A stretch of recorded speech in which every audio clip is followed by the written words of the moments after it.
toute l'actualité à temps réel sur Référence TV.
Wa asalaamaaleykum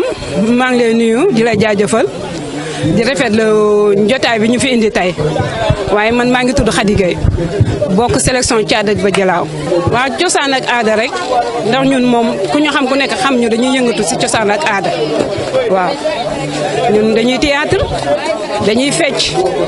waaw loolu mooy suñu liggéey waaw boo xoolee nag ñu ngi tourné 14 régions yëpp ñu ngi fi def ñu ngi tourné. waaw ndax metti na lool mais ñu ngi koy gérer daal. waaw ñun prestation yi ñuy def bëri na en même temps dañuy créer festival chaque année chaque décembre bu nekk dañuy def festival fii si Jalaaw doon si soxla nag dimbal lu bëri ndax ñun suñu moyenu bopp rek la ñuy demee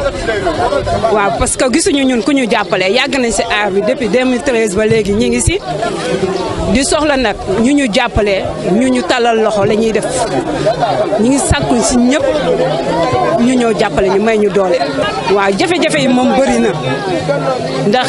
ñun gisuñu kenn laa la wax bonne volonté bu taxaw rek jàppale ñu à 100% gisuñu ko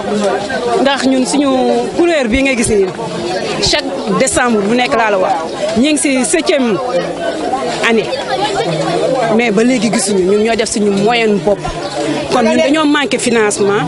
dañuy frère di manque transport parce que 14 régions yi caaxaan génnoo fi ndax soo xoolee ñun ëpp nañu lii mais programme yi dañuy yemoo ñenn ñi ñi ngi Mboora waaw te ñii nii suñu paree nii fii la ñuy jëlee oto jubalaat fekk ji ñële kon nga xam ne metti na parce que si fajar lañ fi ñëw si fajar lañ ñenn ñi ñëw ñenn ñu xaar ñu kon ñun li ñuy demee dafa metti du ay foo ndax ñun liggéey lañ ko jàpp daf ñuy jaral lu nekk kon yaakaar naa waa Jalaaw ñun fu ñu taxaw si àdduna bi ñi ngi jàllale turu Jalaaw 14 régions yi yëpp ku si organiser festival soo woowul Jalaaw sa festival da nga koy tas kon ñun am nañu doole si suñu cosaan ak aada kon lu tax ñun duñu ñëw ñu jàppale ñu ndax ñun fu ñu dem duñu dem suñu tur du turu Khady Gueye ngay génne du Adama du Assane sélection Thiada bu Jalaaw la ñuy wax kon waa Jalaaw war nañoo mën a jàppale seen doom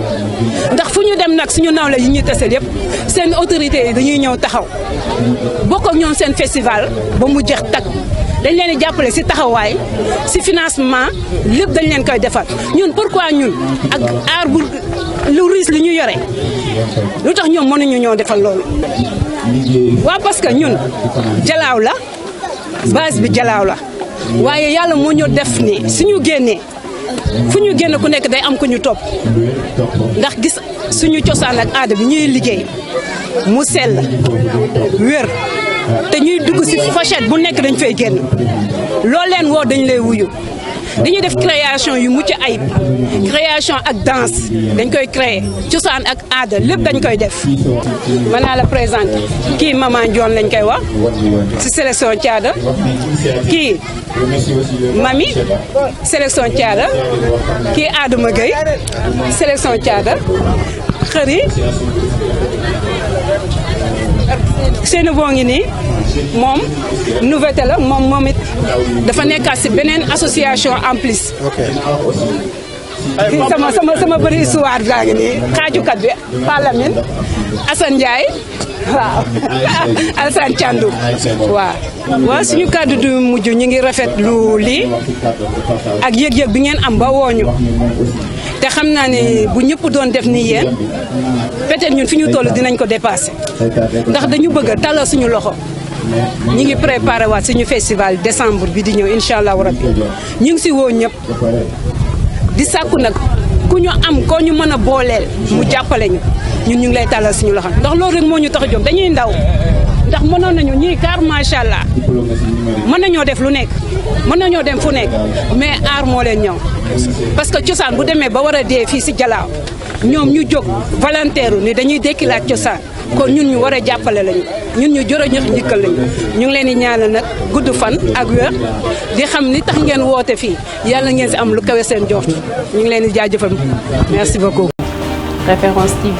la chaîne de l'innovation.